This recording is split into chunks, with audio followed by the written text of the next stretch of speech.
Îro mijara me kurtefîlmekî bi navê Morî derhêner Yakûb Tekin Tangaç ev kurtefîlm kişandiye û anha li Festîvala Sûç û Cezayê hat nîşandayîn.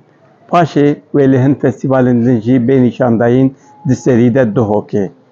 Îro mêvanê me sêdexeyê derhêner Yakûb Tekin Tangaç e ew ê qala Morî bike kerem bikin.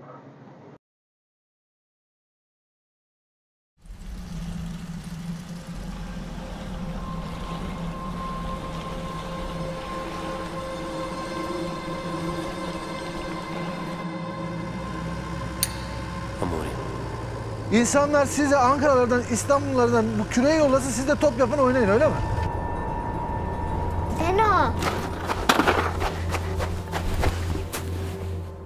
Öykü. Babamla.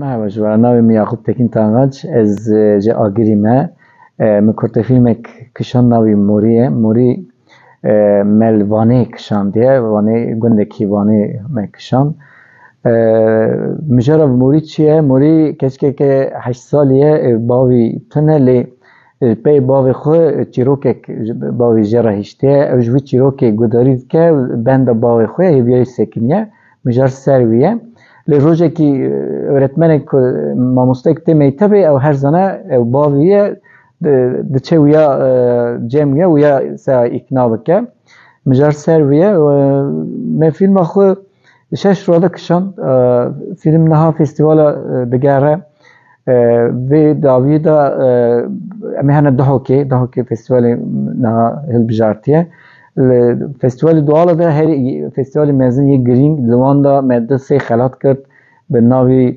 Zînebê International Film Festival and Sinemet me li wan dera taybetî ya xelatê girt. Ez vanê ser zarokekî jîr digeriyam min îlan da ser sosyal medyayê min gelek zarok nêherî lê ez min dîne û ez çûm li mekteba yekûyek geriyam ketme dersê zara sa karakterê xwe Morî bibînim min gundê înî ez çûme wira mektebê de Morî dî min Morî ceriban Morî min dî tiştekî zaf serkeftî derxist li ser wî min Morî hilbijart Morî li yekemîn ber kamerê lîstikeke jî xweş derxist bibûm.